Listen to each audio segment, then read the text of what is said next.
topic that, or a question that lots of people have had. Once again, Hmm. it's a question that doesn't, I don't find it discussed very often. Arguably, it's a subject matter that doesn't require being discussed as much as the reasons for why Jesus had to go to the cross. Hmm. Granted, I understand that. Nonetheless, we have a lot of people who just don't have clarity on it, Right. and there are people want to know. They've been thinking about this whole thing. Okay, if we started with two people and we're up to billions, how does that work out? Did God hand create some others to diversify the gene pool, or what? Or what? Give me your thoughts. I think oftentimes um, people who both are both Christians and non-Christians look at the Bible more from an academic perspective, I believe, in terms of chronology and the things that are in there, you know, um, being of such a historical reference. And somewhat it is, but then somewhat it isn't. And what I mean by that is that sometimes you'll find situations in the Bible where you just have to put two and two together for yourself. And I believe right here is where we arrive at a situation like that. When you read about this whole ordeal of incest, or where it originally started with uh, Adam and Eve, and then their sons. Well, not Mhm. Abel. Abel was killed, but Cain. I think that most folks, like myself, never really stopped to um, to examine just how long Adam and Eve had been living. And so when you really delve deep into that, then it gives you clearer insights as to what quite possibly could have, may have, and in my opinion, did happen. So, I'm glad you mentioned something that's very apropos, and that is that, and people should understand this, whether you are a new believer, a non believer, or a veteran believer, and that Hmm. is that God hasn't always provided details on every single thing that He wants you to know. Some things He has left for you Hmm. to figure out. I mean, can't you use your brain that He gave Right. you, which you use with other stuff? You figure out other stuff and take credit for it, and brag about how smart you are for figuring this Hmm. out. Why can't you do that when it comes to certain things in the Bible? So we know that Genesis doesn't make mention of Moses, as the writer of Genesis, doesn't make mention of any daughters Hmm. that Adam had. And perhaps someone is hearing this for the first time, hearing this notion for the first time that Adam had daughters. I mean, because maybe that has just hasn't really crossed the minds of an individual when they think about, well, who did Cain marry, or who did Seth Hmm. marry, and did Adam and Eve have any other children? Maybe they just haven't been forced to think about that. But now that we are here, these are things that the Bible isn't explicit on, but let's try using the brain that He's given Hmm. us right now, and think to yourself, if He handmade two, Hmm. Adam and Eve, and He created within them this ability to procreate, to populate, to procreate, then what do you think happened then? How did we get to the second and the third generation? That's an interesting point. And if you're watching, feel free to post any questions or comments, or if you have an answer for these questions, feel free to do that as well. But what do you think happened? The Bible hasn't told us, but what do you think happened? First, let me circle back to the point you made about Moses being the writer and how he didn't exactly mention Adam having any daughters. And the first thing that I would point out that should be of note is that probably from his perspective as the writer, he's looking to write about this son of promise that is to come. And then Hmm. you have to look at what the position, especially in that time, of a woman was. So we weren't looking for the woman of promise, we were looking for the son of promise. Hmm. That's one aspect of it. And then um, to the next question, in terms of what exactly happened, I think that walks hand in hand with my previous statement about not really knowing how many children Adam and Eve actually had. Um, we, for one thing, don't really know how old both Cain and Abel were at this time. They very well could have been 30 and 40-year-old men. Um, they were expert farmers, expert hunters, whatnot, what have Hmm. you. And so one has to assume that they weren't 13, 14, 15 years old, Hmm. right? And so then again, I go back to the age of Adam and Eve. Adam, I believe, lived to be about 930 years old, Hmm. Hmm. right? 930-year-old man. I mean, how many children do you think he could have had by the time he was 200, Right. 400, 500? Right? Hmm. And so then you have to also um, think about the proximity of age between Cain and his next of kin, right? Right. The others that came after he and his first brother, right? And so then you start delving into some deeper waters and causing one to really think. And then one more point that I wanted to circle back to in terms of God not actually giving us every single detail and suggesting that we think for Hmm. ourselves. If you venture back into Genesis, I believe it's, what is it, Genesis? It's not Genesis 15. God hadn't quite created woman yet, but he had created all these other beasts of the field and these other animals. What job did he give to Adam? He gave Adam the Hmm. job of naming them, Hmm. which Hmm. means that Adam Hmm. had to have some level of intelligence. And so God is suggesting to him, use it. Hmm. And so I propose that God is asking us to do the same thing as we search the scriptures for ourselves to study and show ourselves approved. He's asking us to do the exact same thing by not, in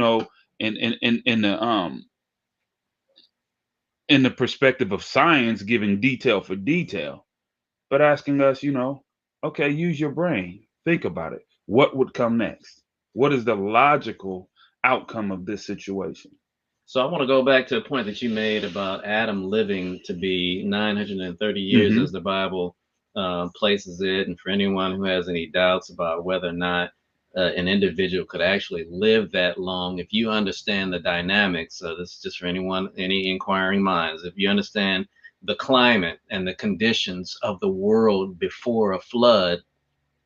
There's a book called The Canopied Earth, which is a really great read Hmm. that's written by a Christian scientist, but he describes what the world would have been like before a flood took place based on everything that we understand about that. Hmm. If you read that and you understand the conditions, then you would also understand that the world then was conducive for living longer. The world that we live in is not conducive Hmm. for living that long, whether it's with the ozone layer being depleted, or we haven't, if we're exposed to direct sunlight for too long without protection.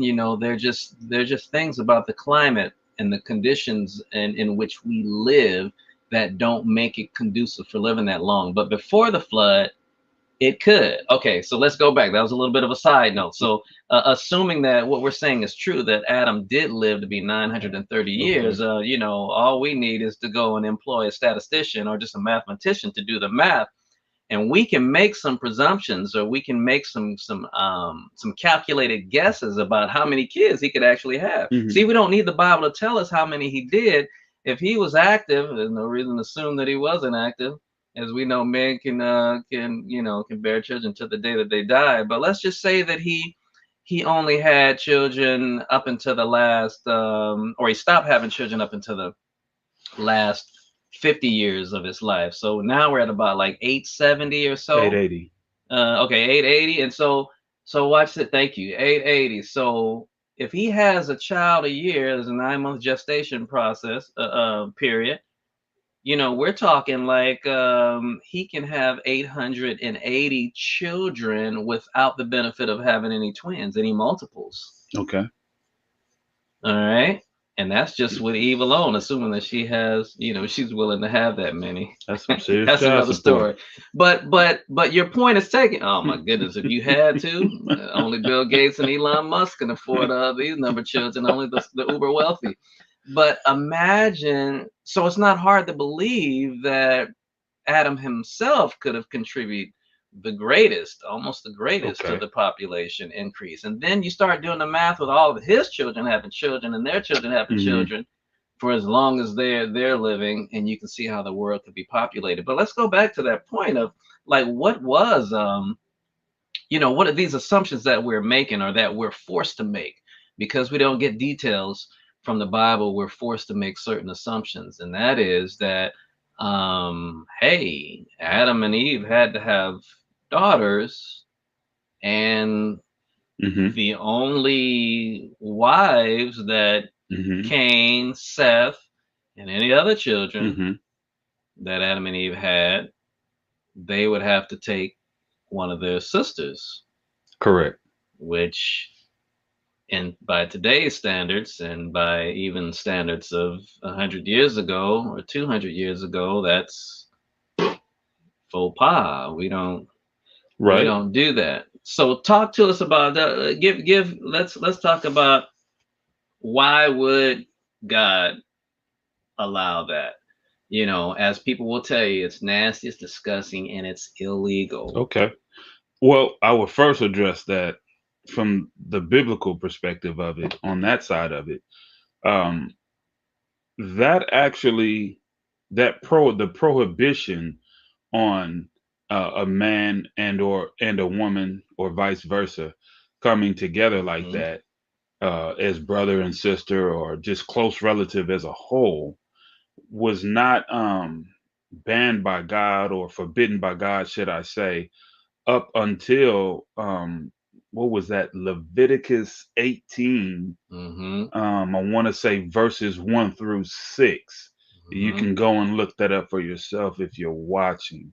And so we're talking about some time long after, obviously, Adam and Eve. And then, to further provide proof on that front, you look at Abraham and Sarah, his wife, which she was his sister, his half sister through his father. Mhm. Um, and where do you find that? I think that's in Genesis. Yeah, that's gonna be Genesis toward the latter part, but Yeah, it's in Genesis. Let me find that.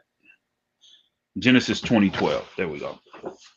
That's in Genesis 20 and verse 12. And so you can clearly see, according to the Bible, where at one point God had allowed this. He allowed this to exist, and then there came obviously a cutoff point because the earth had been populated to a degree where it was no longer necessary. so let's be clear. So the question that has been posed for today is why would God allow it? Hopefully by now, as we've discussed the circumstances under which these early humans, Adam, Eve, and the first few generations under which they were subjected, how else were they going to do it? Is the question that you need Right. to ask. How else can you populate the earth unless Hmm. you take as a wife or as a husband someone who is in close relation? Hmm. In this particular case, with the second, with the third generation, in order to start the third generation from Adam, the second generation is coming together as siblings. So siblings are coming together to create the third generation. So to the question, why would God allow it? Well, that was the way that it had to be done. So I guess it begs the question. So, oh, let me finish this thought, and that is that so there is no, we kind of have to, as humans who are living in 2023, have to take a step back and say, okay, these feelings, these emotions, these thoughts that we apply today can't apply back then. They do not apply. They should not apply. Should they apply? I mean, disgusting, nasty, illegal. Well, Okay. we get it. That's the way that we live now, and that's how we get down. Those are the rules. Those are the norms. But then that was not the case. I don't think they didn't. People didn't even see it that way. And there is. So we're going to talk about this too, because truth be told, in 2023, cultural norms Okay.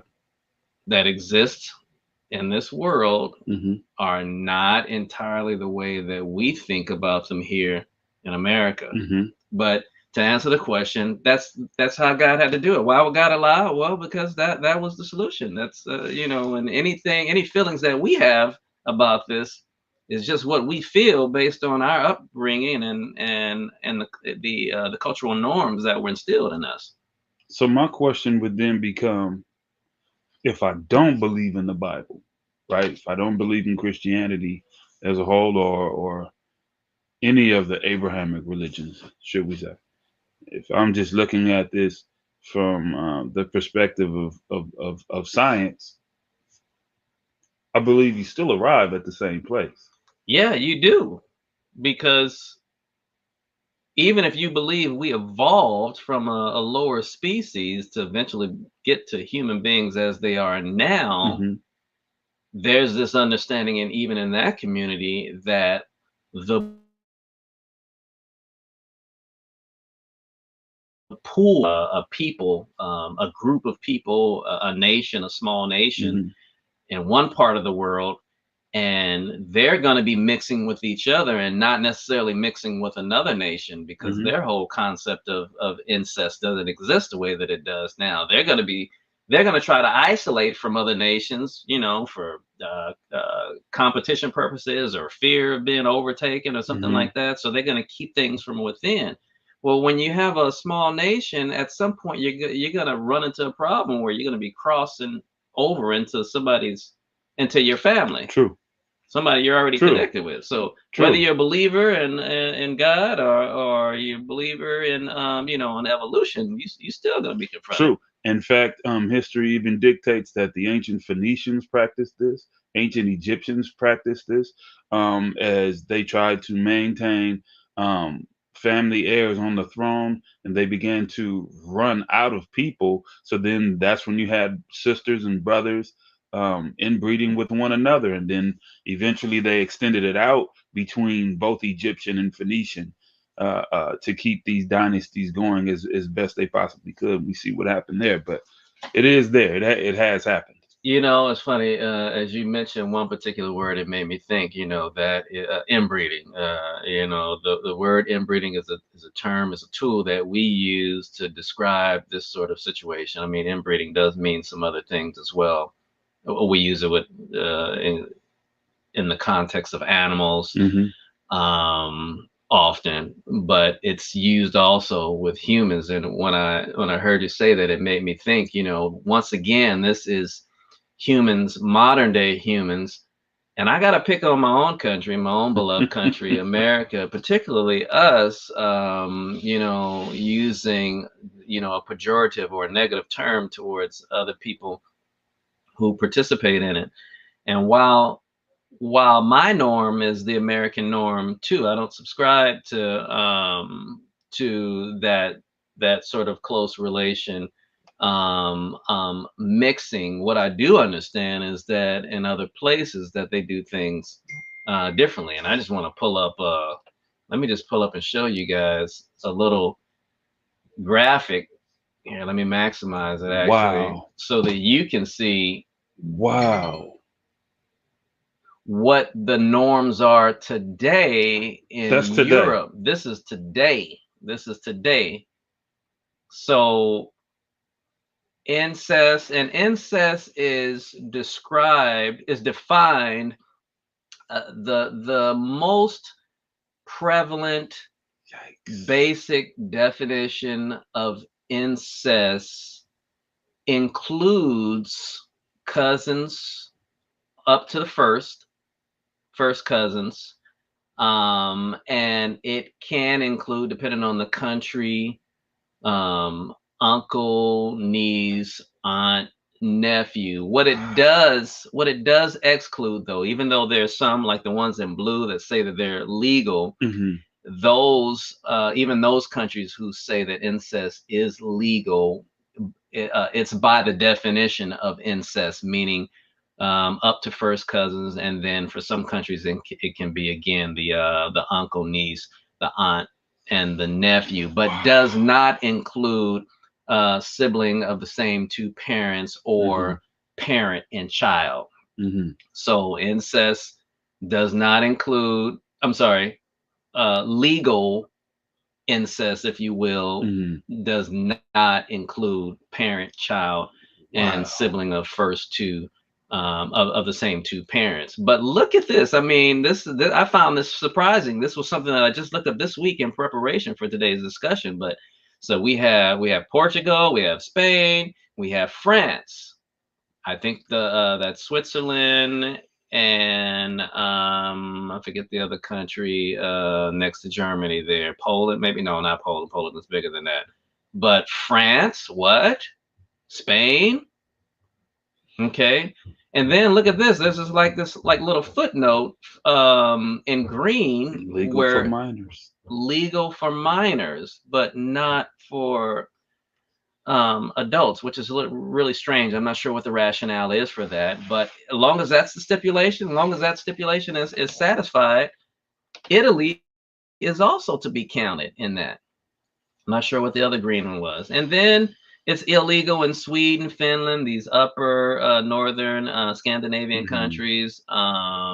Looks like Greenland off to the top right, and then we've got some of the Czechs, Poland, and some of the others where it's illegal there, including the UK. But I mean, look at that. What is that in purple? Um, Legal for same-sex siblings? yeah, I wasn't quite sure what was meant by that one, Wow. but I found that really interesting. Now, if that wasn't enough, here, let me put that down. And oh, so let's talk about that. I do have another graphic I'm gonna put up, but look at that. So we're talking about 2023. Man. You can go to some of these other countries, and you will find that it is legal to marry up to a first cousin, even today. Which in our country, that's faux pas. That's a We haven't no-go. done that for that hasn't been accepted for 100 years in America for the most part. Hmm. For the most part, but today in 2023, oh no, no, you'll get canceled. You'll get canceled for today. But the reason why I'm making this point is because there's certain things that we teach and we say is acceptable, but it really only includes our society, our culture. It's not everywhere, but you would be led to believe that this is the whole world. Hmm. Hmm. So, for those who are saying that, hey, you just really can't get past this whole idea that incest once was, what's the word, was endorsed, if you will, Accepted. and accepted by God, because it's disgusting, it's nasty. You've really got to take a step back and say, okay, you know what? That's my conditioning. Okay, I don't want to participate in it. That's not going to ever be my norm, but at least I understand that that's why it was done, why it had to be done, and that, you know what, if I go to another country, I may come in contact with this, and I'm going to have to somehow deal with it and be Hmm. all right with it, because I can't go to another country imposing my will and my thoughts on how they're doing things, because that's what I was conditioned. Come on. You know, it also brings to mind something. totally unrelated, but biblical as well, that many folks today still can't wrap their minds around, and that's just like what the original diet was, not just for mankind, but for animals as well. The Bible itself teaches, what it was that God provided in terms of vegetation, in terms of fruits and whatnot, what have you, in terms of even nuts and seeds of for mankind and animals as well to eat in terms of nutrition. And so it wasn't until after the fall that these things began to change. If you notice, when we read, particularly in Genesis 4, as it relates to Cain and Abel, how God talks about how Abel's blood cries out from the ground unto him, Mhm. right? If you read earlier on, when the fall actually happens, you see how um, the sentence that God places upon man has man tied to his work in the field, and just um, what that is going to entail. And he talks about what the ground itself will bear for man. And so for me, all of those things are tied together. But we look at it now as some of us are carnivores, some of us are vegans, some of us are Mhm. vegetarians.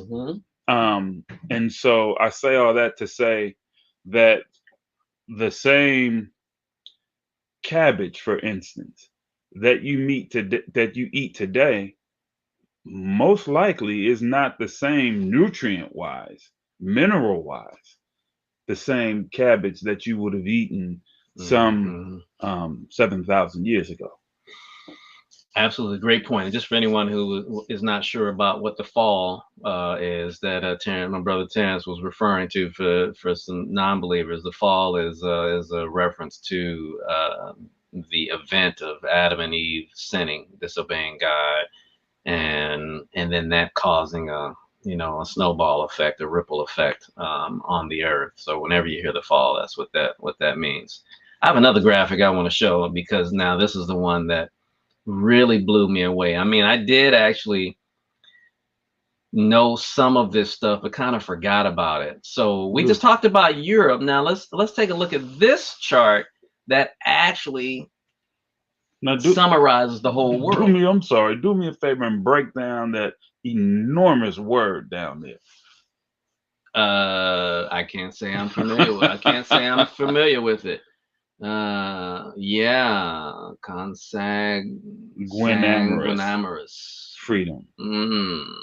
So Um. it sounds like your freedom to have an affair, a love affair with whomever Mm. you so You please. know what, that Morris, that Mm-hmm. Amoris at the Mm-hmm. end, that Mm-hmm. root of Morris, Mm-hmm. brings to mind polymorphs and some of these other descriptions that or some of these other roots, that words that So describe see. people's sentiments towards it. But look at this, you guys, take a look at this chart, and look at how the world now sees it. So not just Europe.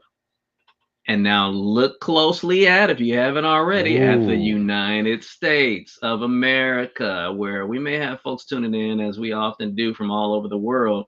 But I'm just gonna keep my point at this juncture towards Americans who, we in our country, have a long history of imposing our beliefs and our thoughts and our sentiments on the rest of the world. And for anyone who is in America who may have thought that incest is illegal only in other countries, no, in America also, incest really only includes the relationships that I described that were exceptional. Well, that's considered exceptional in Europe, as I was discussing earlier. Parent, child, um, aunt, nephew, uncle, niece, and sibling, whether same two parents or just one parent. But incest does not. you have to conclude that incest does not in America include first up to first cousins, second cousins, because it is allowed. Well, there's a clause to that as well. It's not all states, but some states. So different states have different stipulations for what type of close relations can marry. But if you were thinking that the liberal progressive state of California, where we live here, would be one of the ones that would say absolutely not. No, no close relation, no first cousins, no second cousins. You guys better take that down to the fourth cousins, where we're assured that you guys probably didn't even know each other. And that's so far away, we're not concerned about inbreeding. But no, California, even, yes, progressive, liberal California allows first cousins to marry. Those are on the books. I had to go and check that. I don't have a reference for you right now. If you're interested, reach out to me and I'll get it for you. Otherwise, you can actually do the Google search yourself and you will find that on the books of California, the Constitution of California allows first cousins to marry.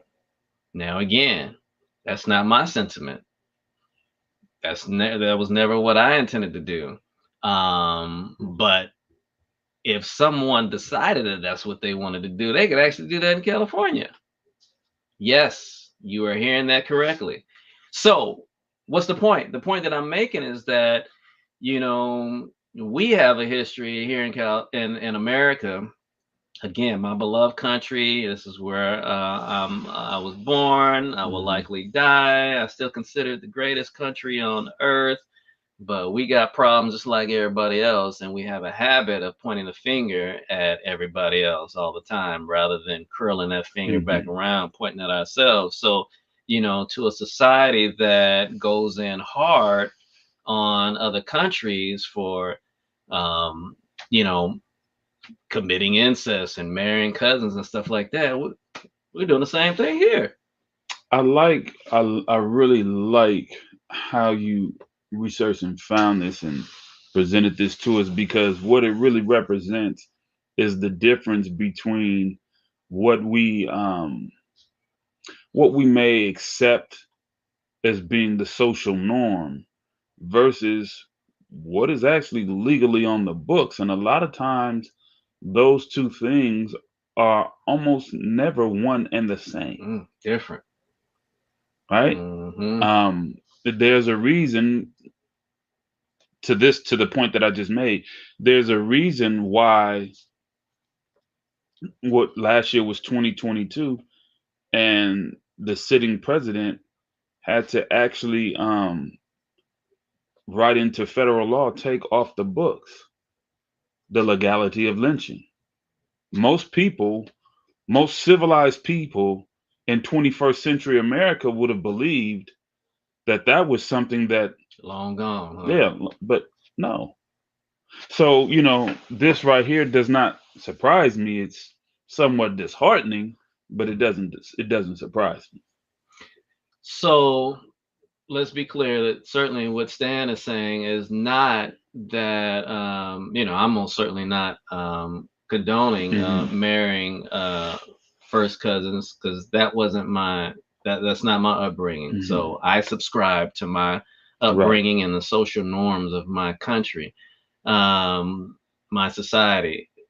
But one of the things I've just had to learn as I have gotten older is that I have to sort of draw back when it comes to just always trying to impose my thoughts, my sentiments, my norms, what I think is right, not black and white right or wrong, Hmm. like the Bible makes clear in certain areas, but things that I think we should be doing. I have to draw back and not do that. And when I learn from this chart and from my study of California, the books on the laws on the books of California, that is actually allowed. I'm like, man, are you kidding me?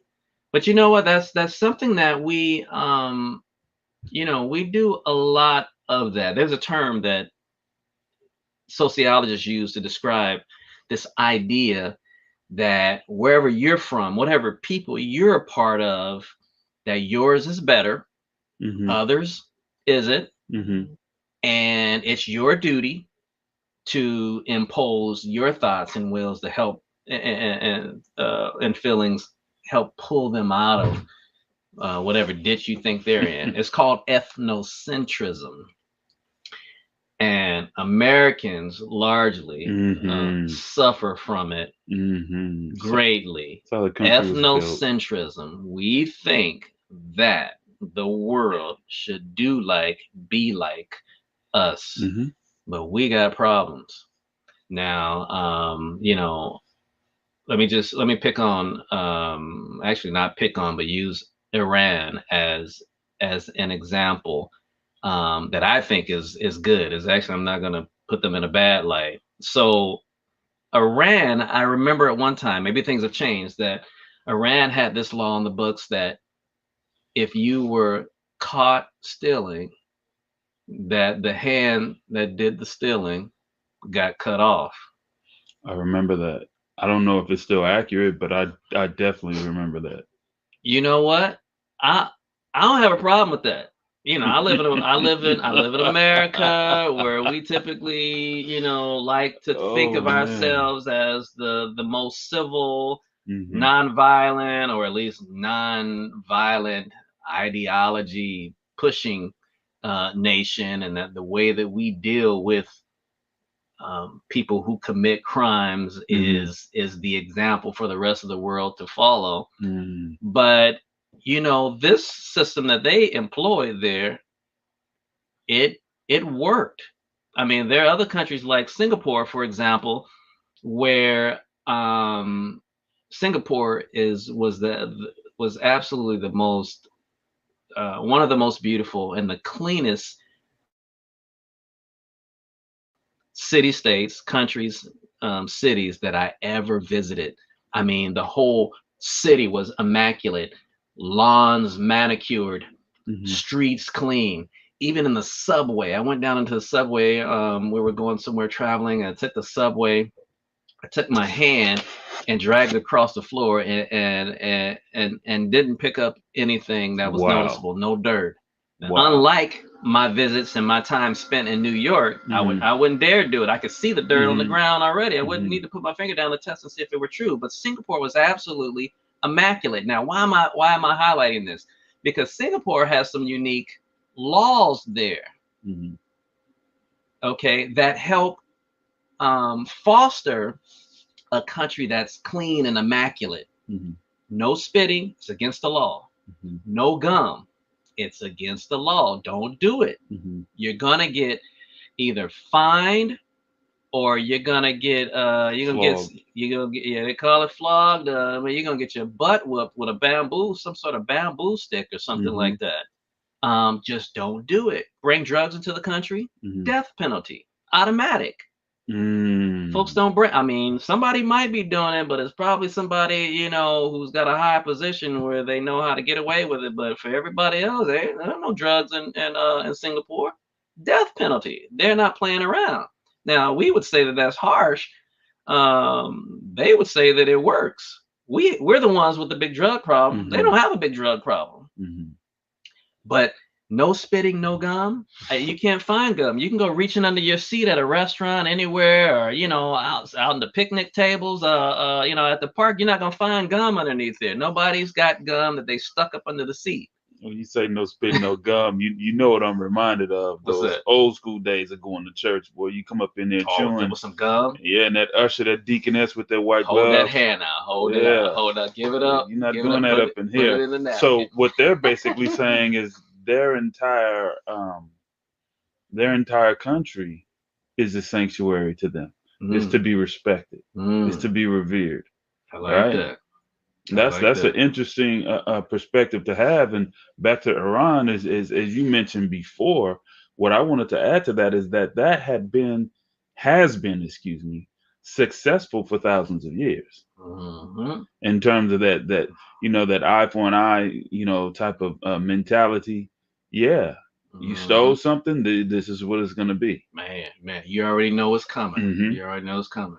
If you want that hand, Interesting. Interesting. want that hand. Rape.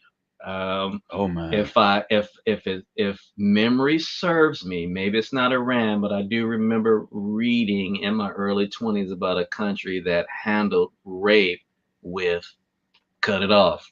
Ooh, I'm not familiar with that one. That hurt. Ooh. So, suppose we were to apply some of these laws here in America, and it be, news brief, Hmm. everybody interrupts. We're interrupt this program Hmm. so that the whole country will know that these are the new laws that are going to affect. So let it be known, share with a friend. Stealing, your hand cut off. Rape, genitalia coming off. So you're a eunuch. Drugs, death penalty. I mean, what do you think would happen? You think that we would see an improvement? You think that it would curb some of that? Well, I'm not saying that that's what we should do here in America. All I'm saying is that these solutions, the way that these other countries have dealt with these things, have worked for them. And we're the ones with the problem. While we have a problem with the way that they're dealing with things, we're the Hmm. ones who have the greater problem, arguably, with some of these things. So, therefore, stop pointing the finger Who had at a other question? countries. You know what, bro? You know I'm detoxing, man. I got to run to the bathroom real quick. So That's so okay. go ahead and So Ladre is asking, who did Cain and Abel have children with? Well, um, Abel didn't have children with anyone because Abel was killed by Cain, as the Bible dictates.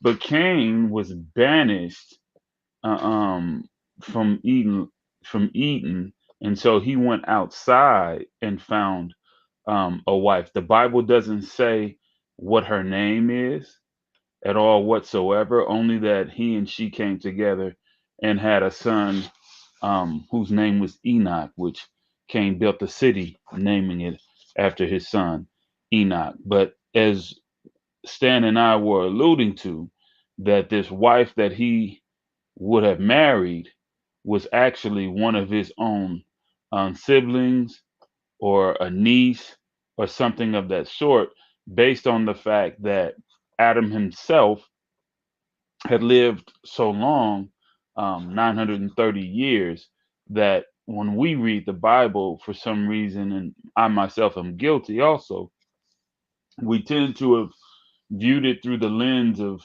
just, Adam and Eve, then Cain and Abel, and then I guess this long pause, and then the next thing you know, Seth comes.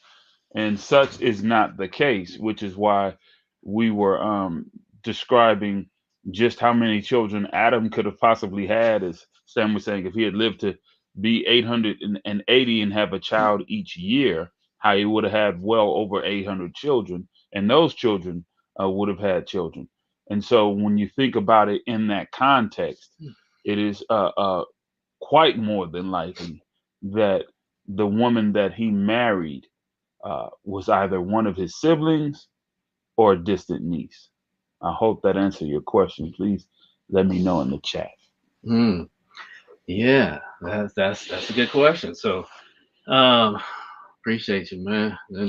Oh, and since, thank you, Andrea, for bringing us back to the whole Cain and Abel situation, because one thing that I wanted to uh, close in on, specifically with the question of Cain and his knowledge of there being other people.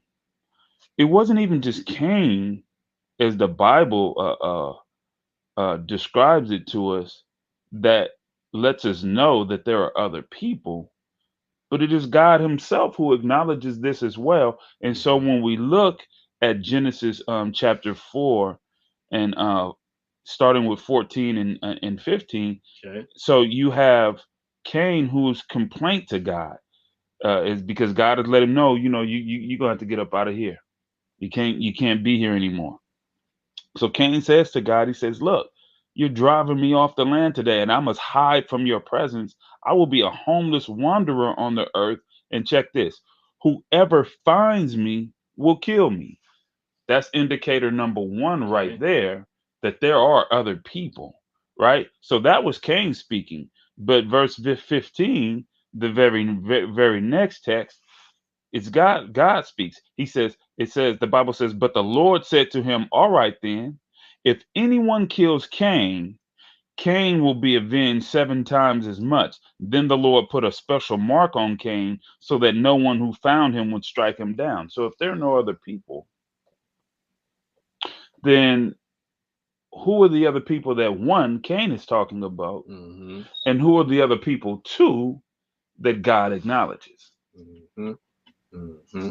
Mm-hmm. So once again, this is filling in the details. You know, we don't have the benefit with the Bible of having every nook and cranny, every detail. Hmm. We've got to put two and two together with a lot of things. We've got to use the brain that God gave us to use, and so, but He gives us enough information. I'm confident in, and it has been my experience to get you the answers that you need, and you just provided some supplementary information here. Um, wow, wow. This is good stuff. You guys are kind of quiet today. Hopefully, we've answered. We're actually bringing things towards a close. I just want to kind of summarize, just what we've discussed, and what answers we've given for today, and hopefully it's been satisfactory for you. So to that question, why did God allow incest? One of the first things that we have to do in order to answer that question is first define what is incest. And then we need to understand that incest, how it's defined, is different depending on what country you're in. Hmm. So almost no matter where you go, incest will be defined as a relationship between a parent and child.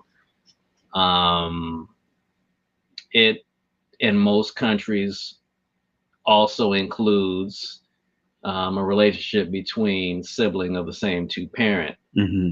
There are some countries that will say if it's only one parent that connect them or half, then it's acceptable. But most countries don't accept that either. Hmm. But once we get down to first cousins, now you've got a lot of countries that say that that's not incest, or you have to conclude that incest is not defined as first cousins if it's legal to do so in these countries. So for them, incest stops there. So that's one of the first things that we have to do in addressing this whole topic, this subject matter for today, is first define what is incest. And even in America, the term incest, it can't viably include first cousins depending on what state you consider. If Hmm. it's California, then it's legal to do so, much to many people's surprise, I'm certain, and chagrin. But nonetheless, that is the truth. Those are on the books. So once you defined incest, now we can move on and we can address a little bit more easily, why did God allow it? And God allowed it because, I mean, well, first of all, incest wasn't even a term that God used or people during, I'm not Hmm. sure what the etymology of the word incest is, how long it's been around, but it hasn't been around for that long. That's not a term that they even used back Hmm. then because that was a part of the norm. So to answer your question, why would God allow it? Why wouldn't God allow it? There's no such thing as incest, and He's got to populate the world. How are we going to do that? You've got to procreate with who's available. Right. I have a question as we get ready to come to a close that I'm sure if we have any non-believers viewing has crossed their minds, and that is, how did Cain even get to this point? Meaning, what got him to the point of committing an act that would cause him to be banished by God? What is that question? Okay, we'll address. Right? Go ahead. So, you know, Cain killed his brother Abel. And so the question that I'm presenting is, why did he kill his brother Abel? And the reason behind that is the Bible says that they both presented their first fruits to God but Cain's was not acceptable to God. A sacrifice. Yes, Hmm. and yet Abel's was. And so, God explained to him, why is your countenance fell? Why are you so angry? That if you present yours righteously, that it'll be respected. And so what I came to find is I looked a little deeper into what exactly it was that Cain did. The problem was that Cain thought himself to be righteous. In other words, he only brought a thank offering. He didn't make any confession of sin.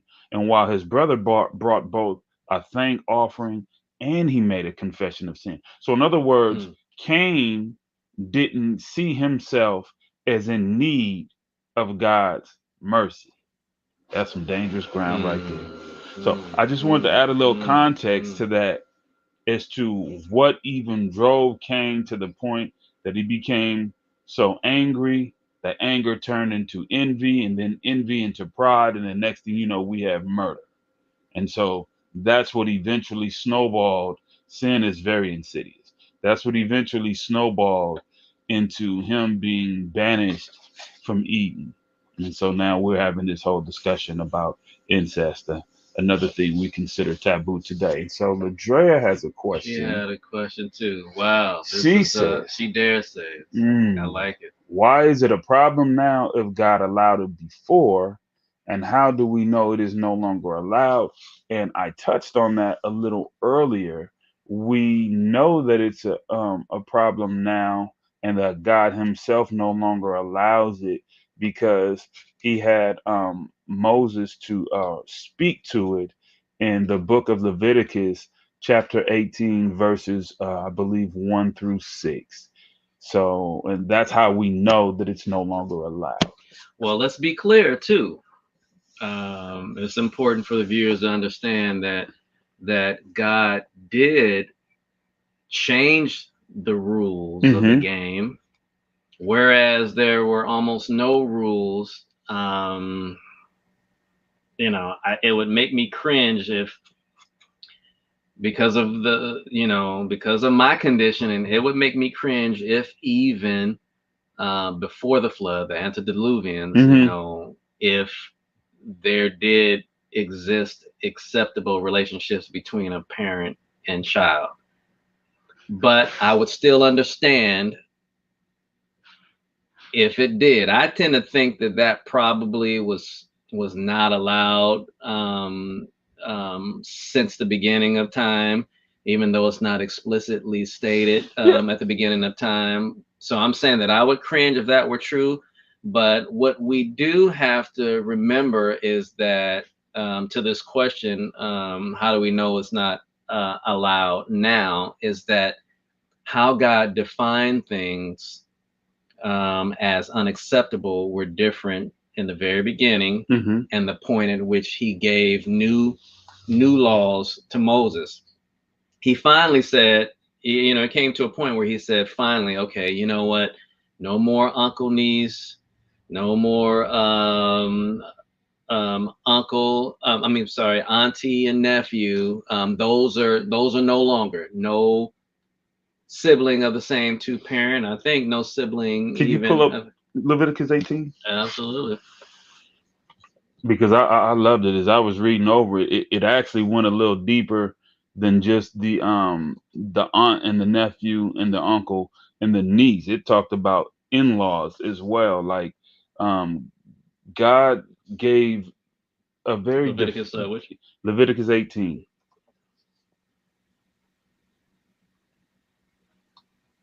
I All believe it's right. 1 through 6. All right. Let's pull that up.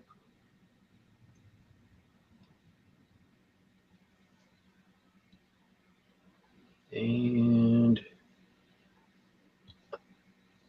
let's try to clear some of this off. Leviticus 18. Mm-hmm. Oops. That's the KJV. Can you give me the Oh yeah. NET? Oh yeah. Oh yeah. Let's get something more. Something different here. So we're gonna give for you guys how God changed up the rules because he started to say, okay, no longer are we doing Right. these close relations. And so here it is. It says the Lord spoke to Moses, speak to the Israelites and tell them, I am the Lord your God. You must not do as they do in the land of Egypt where you've been living, and you must not do as they do in the land of Canaan into which I'm about to bring you. So that tells us what time this is, Hmm. right? Hmm. So this is that mass exodus. And so you must observe my regulations. You must be sure to walk in my statutes. I am the Lord your God. So you must keep my statutes and my regulations. Anyone who does so will live by keeping them. I am the Lord. So I think God being repetitive really adds a little more oomph to what is about to be said next. And so it says, laws of sexual relations. No man is to approach any close relative to have sexual relations with her. I am the Lord.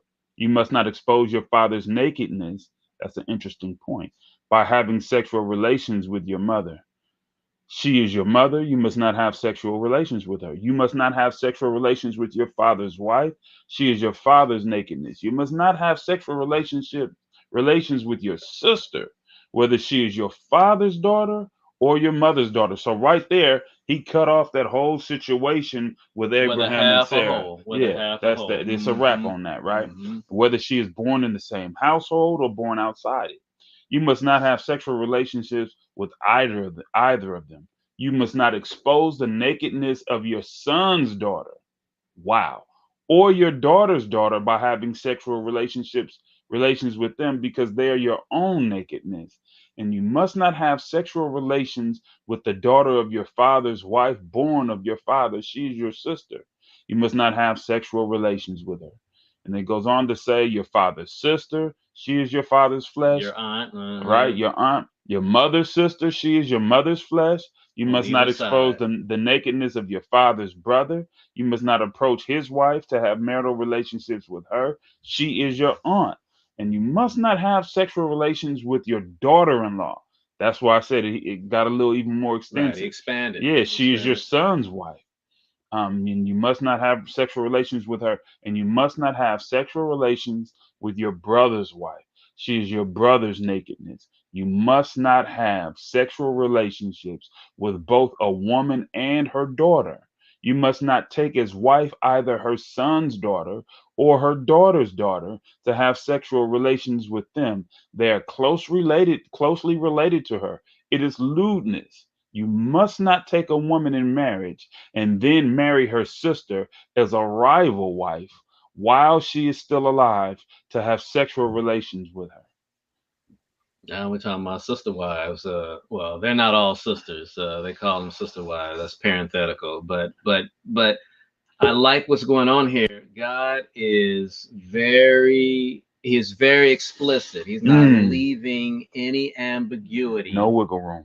no wiggle room. So if you thought for some reason that he was just going to leave it at no half sibling, no, he specified not your father's daughter, not your mother's daughter, and to the woman, not your father's son, not your mother's Hmm. son. But you're right, he expanded it to include. He expanded it to include not just blood relation, but also in-laws, not your sister-in-law, Hmm. not your daughter-in-law, not your son-in-law. No more So Leah for Rachel. anyone who's thinking that God has no, you and I know it's not true. Believers know it's not true. Has no scruples that he's just, let people know God has. He's got stipulations and rules behind and meanings, Hmm. definitions behind why he does things that he does. I see him looking down as Earth was, mankind was taking um, its shape, our shape and form in terms of free society and free will that he has gifted us, right? But he was just sitting there watching us. He's like, oh man, taking notes. Like, okay, well, there's some things I need to address because I mean I knew they were going awry, but this is a bit much, and so you know. he gives us this explanation right here. And so, as I was saying, like the whole Leah and Rachel thing, no, that's not happening. That's Yeah. You not can't happening. take one sister and take the other. Mm-mm, Not while they're alive. Not mm-mm, while the first one is alive. mm-mm. So I think we'll end by I'm gonna let me give some clarity because we didn't actually ask the or answer the second part to Latrea's question fully, and I know that inquiring minds want to know. This is gonna upset. This may upset, or it will upset. I'm certain a large number of people. Mm-hmm. Um, hey, but it's the Technically, truth anyhow. I mean, it what can you do? technically, How do we know that it's no longer allowed? Well, based on what we know, according to the Bible, it is still allowed. Now, we have rules that man comes up with that govern our lives, and then we have God's rules. Oftentimes, they're harmonious, and then there are times that they're in conflict. And then there could be some circumstances under which they're indifferent to each other. They're not really at odds, or they're not harmonious. But God's law up to this point says that as long as it meets His criteria, mm-hmm. that it's allowed. So in our day and age, let me just choose America, but not California, because California is one of the most progressive, even with this topic of incest. Maybe Alabama, or not Alabama. That's a I don't. Bible I Belt don't state. remember what. That's a Bible Belt state. Well, You I'm wouldn't touch using. that. I'm saying this based on the color, Mm-hmm. coding of the states. Mm-hmm. Oregon. Let's choose Mm-hmm. Oregon. Oregon says no first cousins can marry. So Mm-hmm. let's. So in America, in Oregon, incest is defined as having close relation or marrying Mm-hmm. first cousins, and I think up to second cousins. Okay, so according to Oregon, you can't do it, but God says that you can. Okay. So when I'm looking at Ladrea's question, the question within that question for me is as for us to respond. Her first part is why is it a problem now if God allowed it before? Her follow-up question is how do we know it is no longer allowed? Does she mean how do we know that it is no longer allowed by God, or does she mean how do we know that it's no longer allowed by man? That is the question. So that would fit if it's allowed no longer allowed by man, that would fit your response. But in terms of is it no how do we know it's no longer allowed by God? I believe we've addressed that already. That it is. Hmm. It actually is Hmm. allowed today because the Bible hasn't changed. And the New Testament writers, the disciples, the Apostle Paul, the New Testament writers didn't rewrite this particular law of God. God didn't inspire them to modify it. No, so it's still in effect in terms of It's still in effect as far as. what we just read from Leviticus 18. You're not going to be. Yeah, you're not going to have a problem with God. You'll just have a problem with the state of Oregon, as Hmm. an example. And perhaps that helps to explain why there are many other countries that still do it, as we just shown, we just highlighted by showing the breakdown of different countries in the world. They're still doing it. You go travel to another country, they do still marry first cousins, as an example. In some countries, they'll marry a half sibling. Hmm. Again, I'm not saying that that's what we want to be here in America. All we're saying is to the question, is it allowed? Hmm. Well, according to God, it's still allowable. Hmm. And in California, it's still allowable if it's a first cousin. Oregon is the one that says no, and some other Yeah, states. culturally, you might run into some problem. My family, my first cousins, man, that's Right. I You're don't right. I You don't know who's showing up at that wedding. right. You still got to deal with the cultural norms, the culture Hmm. of the day, even though it's legal in the books of California. Hmm. Culturally, we are at a point here in California, as an example, where that would be faux pas. That's just it's going to be unacceptable, Hmm. and you're going to get canceled, among other things. Mm. But people have been asking the question, they've been begging the question, is it why did God do it?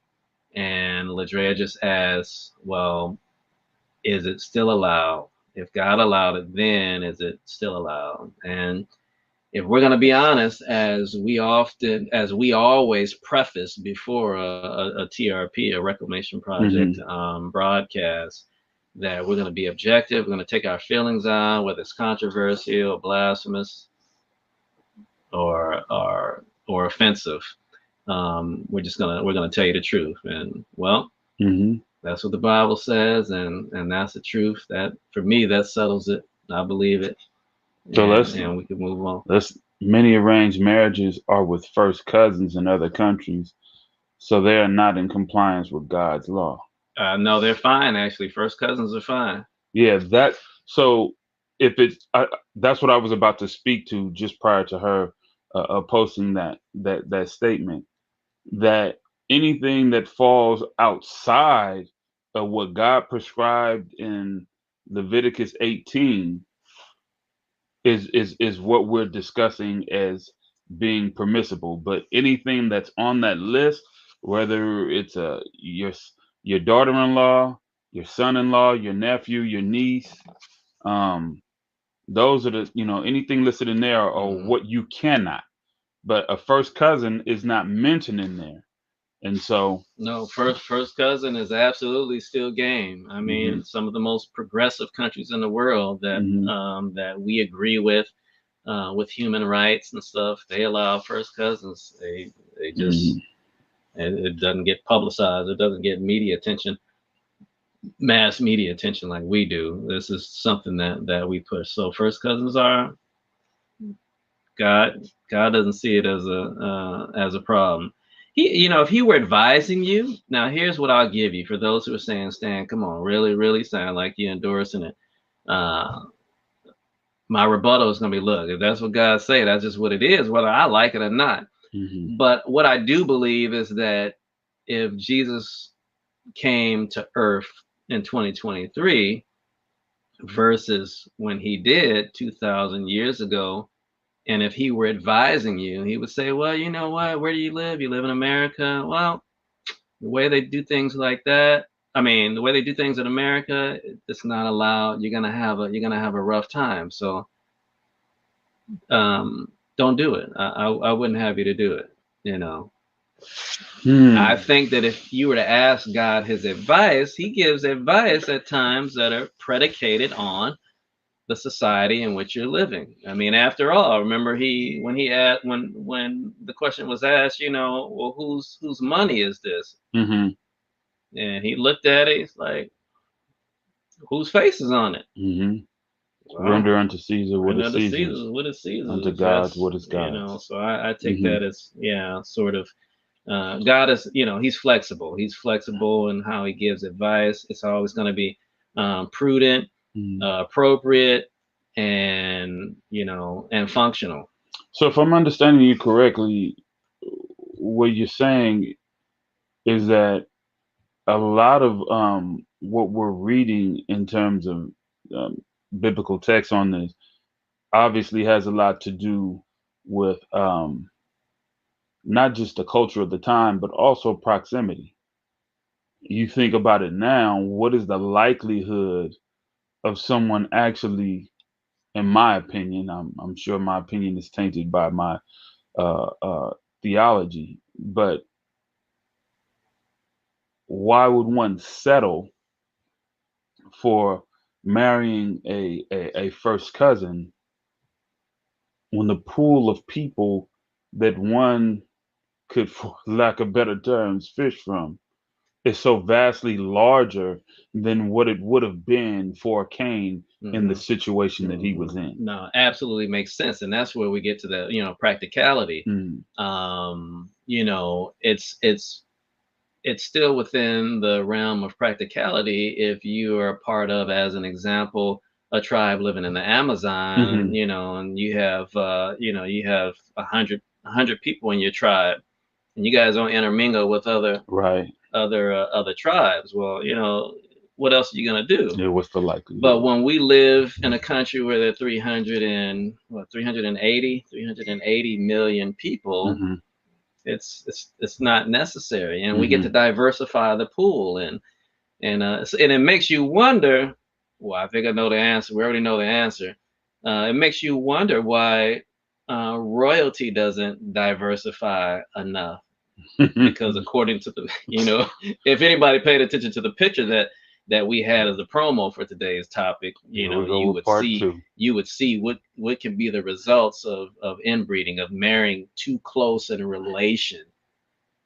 But I mean, we know they're trying to keep it all in the family. As far as I'm concerned, it's not that important to keep it all in the family. Diversify that pool. So you're right. We live in a world where we have a diverse pool. It doesn't make a whole lot of sense to be marrying and that close in relation. Yeah.